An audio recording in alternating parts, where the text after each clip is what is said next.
Dans les Pyrénées-Orientales, à 45 km à l'ouest de Perpignan, le village d'Éous s'est adossé à une colline granitique et domine le bassin de Conflans. Face à lui se dresse le symbole incontestable de la région, le majestueux mont Canigou. Le village tout en pente est dominé par l'imposante église Saint-Vincent d'en haut et édifié au XVIIe siècle.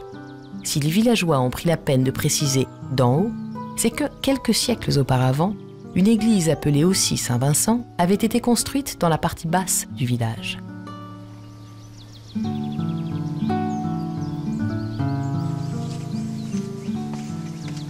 Il faut savoir que le village originel n'était pas du tout ici.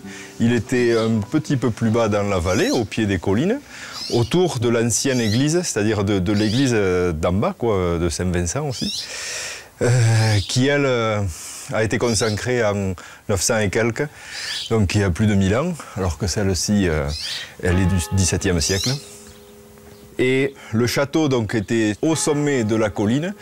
Et on imagine que, l'insécurité faisant, les gens se sont petit à petit installés au pied du château et dans l'enceinte, sachant qu'on trouve encore quelques traces de remparts dans le village. C'est justement sur l'emplacement de l'ancien château fort qu'a été construite l'église de Saint-Vincent d'en haut, dont l'architecture est typique de la région, avec sa nef unique flanquée de chapelles en contrefort.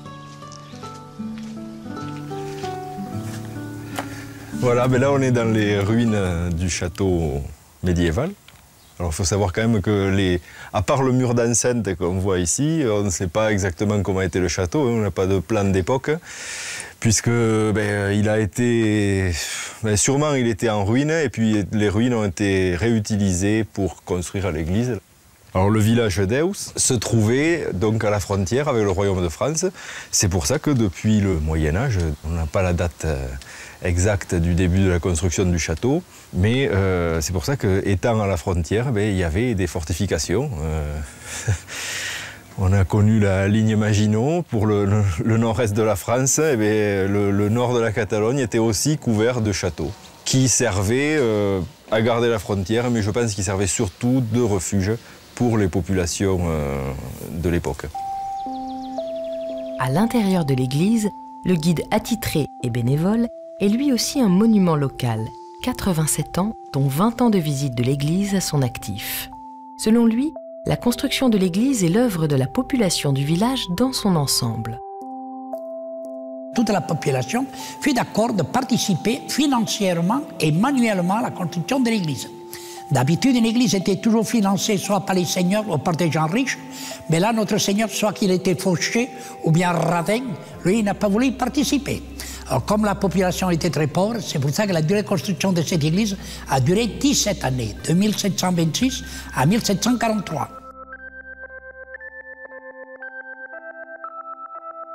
Juste à côté du retable très baroque, se trouve une autre spécificité catalane de l'église.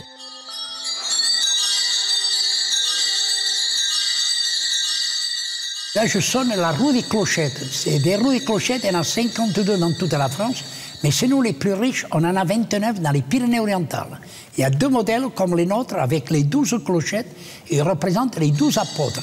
Comme les 12 apôtres n'avaient pas tous la même voix, il faut que chaque clochette ait un son différent. Mais vous en trouverez avec 5 clochettes, représentant les 5 blessures du Christ. Les 2 trous dans les mains, les 2 trous dans les pieds, le coup de lance au côté droit. C'est pour annoncer une grande joie. Nous les sonnons au début des grandes cérémonies, Pâques, Pentecôte, 15 jours de Noël, quand le curé sort pour dire la messe pour que tout le monde se lève. Et le samedi saint, au Gloria dans la messe, pour annoncer le retour des cloches de Rome. Jusqu'au XVIIIe siècle, le village d'Éous fait partie de la Catalogne indépendante avant d'être rattaché au royaume de France. Son nom, Éous, signifie chêne vert en occitan ancien. Dans la construction même de ces maisons, il reste des traces de ce passé catalan.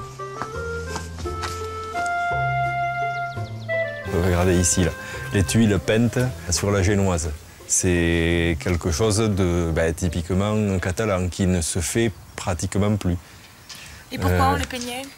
Généralement, c'était les maçons qui mettaient leur marque. Alors, soit la marque du maçon, de l'entrepreneur, On ne disait pas comme ça à l'époque, mais enfin, soit la marque du maçon, de celui qui l'avait fait. Alors du coup, il y en avait un qui faisait un dessin, son collègue faisait un autre dessin, et puis voilà pourquoi on a certaines vieilles maisons avec des dessins très, enfin, pas colorés, mais très illustrés, on va dire.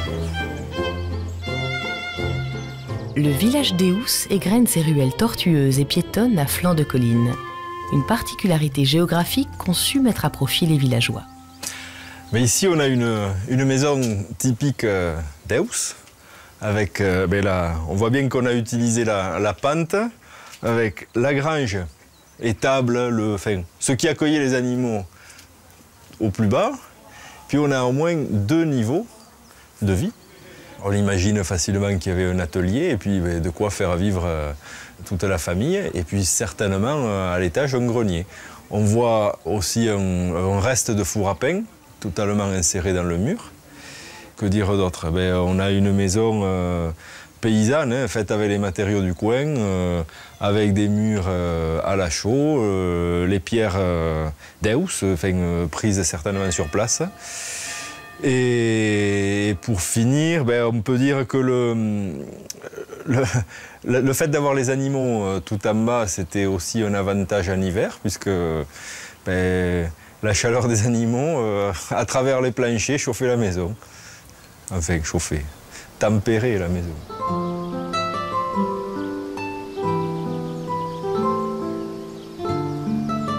Ce n'est qu'à partir des années 50 que le petit village d'Eous retrouve une véritable vie sociale et culturelle, en grande partie grâce à l'installation de la fondation Boris Vian en plein cœur du village. Une fondation dirigée par sa seconde épouse, Ursula Vian-Kubler, aujourd'hui décédée, et son ami, le charismatique Monsieur D, encore aujourd'hui à la tête de la fondation. 40 ans après son installation, il faut encore dissiper les malentendus. Boris Vian n'a jamais acheté cette maison et il n'est jamais venu ici. Tout ça date après son décès. C'est presque par hasard qu'Ursula Vian-Kubler et Monsieur D s'installent à Eous.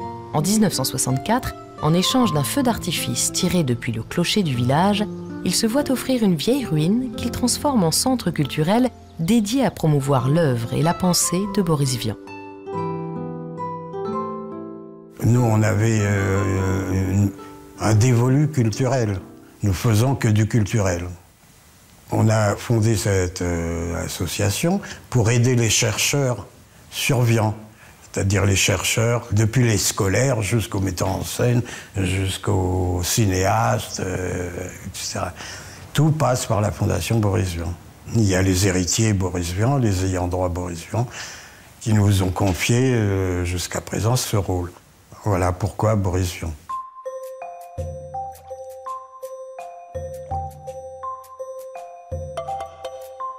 Boris Vian a promu un tas d'artistes. Il a fait que ça. Et c'est dans son esprit, avec cet esprit éclectique, entre guillemets, où on ne produit que de la qualité. La Fondation Boris Vian soutient aussi d'autres artistes en organisant des expositions dans ses murs ou bien des festivals comme le maintenant célèbre Nits de Canto i de Musica, un festival de musique catalane créé par la Fondation en 1979 et qui attire chaque année plus de 300 artistes dans le petit village qui d'habitude n'abrite que 412 âmes.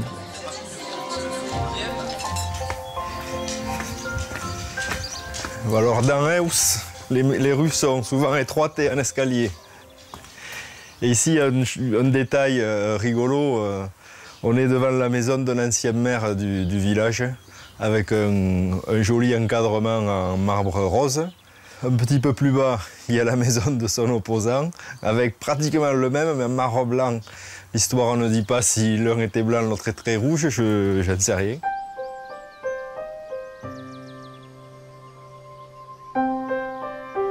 On est quand même un village profondément rural. On se tient sur la colline pour garder les bonnes terres dans la vallée. Si on fait le tour des collines, on voit toutes ces terrasses dans la montagne jusqu'à des altitudes assez élevées. Où se trouve entre deux mondes la partie irriguée, en bas de la vallée, et tout l'aspre, toute la partie sèche, non irriguée, où là c'était plutôt le domaine de la vigne, de l'olivier, mais aussi des cultures de blé, d'hiver, d'orge, surtout du blé dur en fait. En contrebas du village, dans la vallée, ce sont plutôt des champs de pêcher qui s'étendent, dont les fleurs semblent refléter les sommets enneigés du mont Canigou.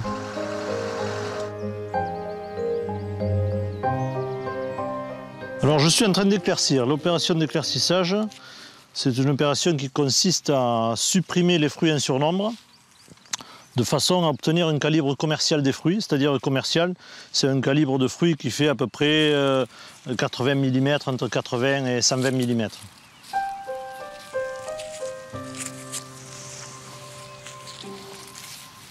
La pêche pousse sous un climat méditerranéen et on est dans un climat méditerranéen. En plus, la situation de la région et par rapport à la qualité de la pêche est très intéressante parce qu'on est quand même sur des altitudes moyennes.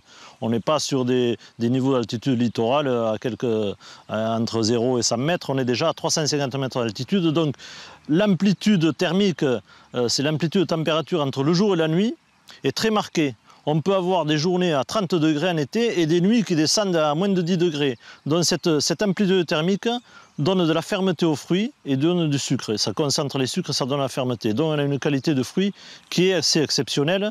Ce sont des fruits déjà de moyenne montagne que l'on a ici.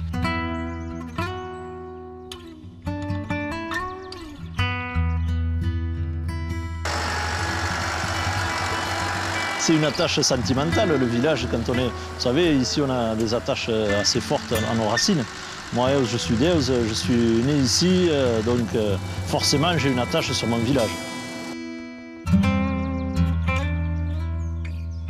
Ça fait partie des plus beaux villages de France, bien sûr, mais est aussi un des villages les plus ensoleillés de France, sinon le plus ensoleillé.